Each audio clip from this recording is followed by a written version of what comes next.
Okay, so I'd like to talk about the Casio OCW-T2000 as someone with a small wrist. Some might say as small as a strip of Raising Cane chicken, which by the way, I had the other day and it was absolutely delicious. Now I've owned this watch for a while and I want to share 3 pros and 2 cons and just some general comments on this watch.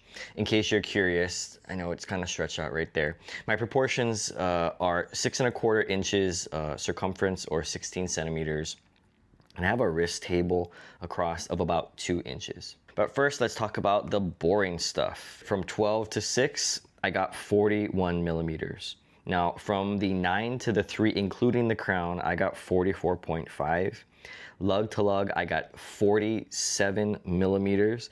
If you're curious about just the glass itself, I got 36 millimeters.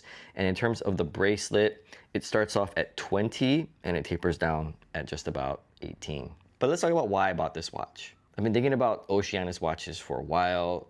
They seem to be the ceiling of Casio. I already have a few of them and they're all the older ones. I can't really afford any of the newer ones. It'd be awesome to try some of the new Mantas, but way, way too expensive. But if you kind of go backwards in time, you can get some what I think are pretty affordable Oceanus watches, especially if you go back to the beginning. And so what I've done is I created sort of a map of Oceanus, if you will, like starting from like the first models all the way to the new ones. And I just sort of went through this family tree of Oceanus watches. And I'm just gonna start buying them whenever I got funds and whenever one becomes available, because they're really just online at this point, mostly in Japan. All right, now moving on to the pros of this watch. The design and look. What stood out to me on this model was the large numbers, the 12 and the 6. As much as I like the sleek, minimalist face style, you know, of a watch, I'm really drawn to watches that have numbers on them, especially numbers that are big. I don't know what it is. I like that. Maybe not everybody likes that, but I really like that. Now, I will admit it's already a pretty crowded face. There's so many dials going along. It's crazy, right? But I just ignore all of those, and I'm just looking at the 12 and the 6, and I'm looking at the dial, the hands of the watch, the date window, and that's pretty much it. So I can ignore everything else. Now, it may be hard to see in my video. That's probably the best I can do, right? This angle, but there's a lot of depth to this watch, not just with the overhanging indices of the watch, but even the sub dials within on the actual watch face, they add a lot of layers to it. So even though I don't read all the sub dials and mostly just ignore them, it does add depth so that the things that I do care about, like the hands, the 12, the 6, the date window, like the things that I actually care about, they sort of tend to stand out more because there's so much depth on this watch. Now, pro number 2 is the weight.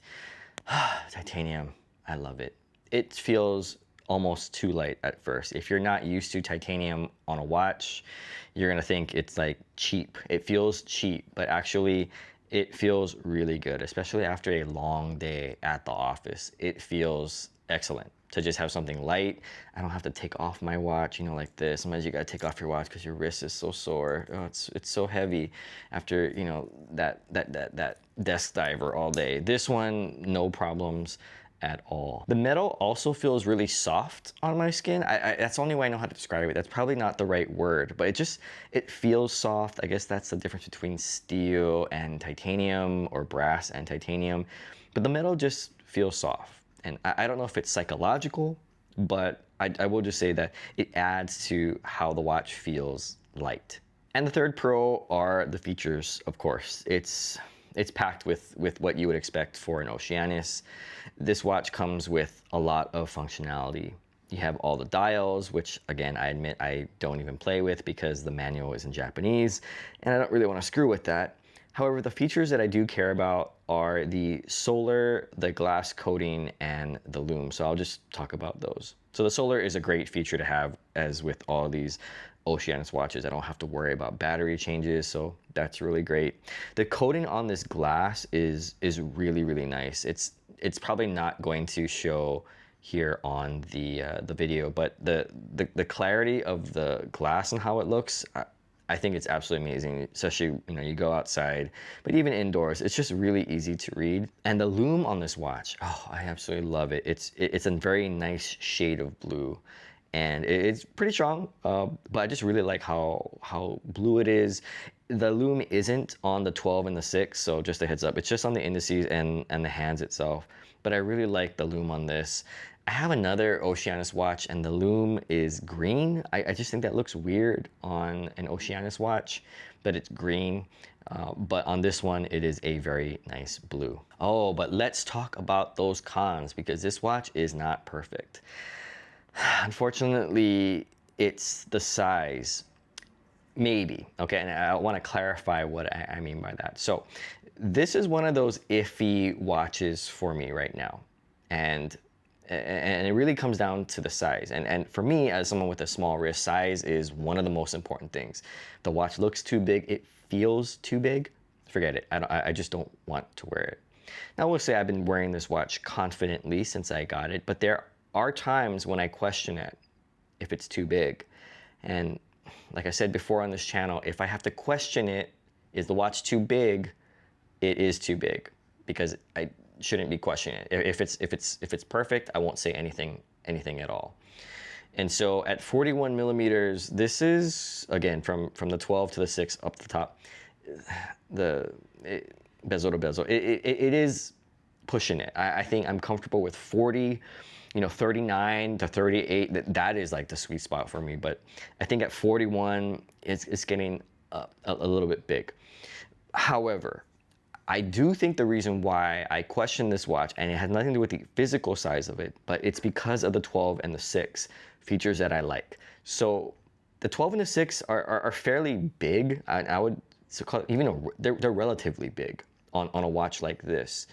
And so I think what's happening is like an optical deception, where I'm looking at this watch like on my wrist, and it looks bigger than it actually is, because the numbers are so big relative to the size of the watch, which again is a feature that I like, but I didn't realize it would cause it to look bigger, I think, than it actually is, especially when you are talking about like 36 millimeters here on the glass, which is, that's fine.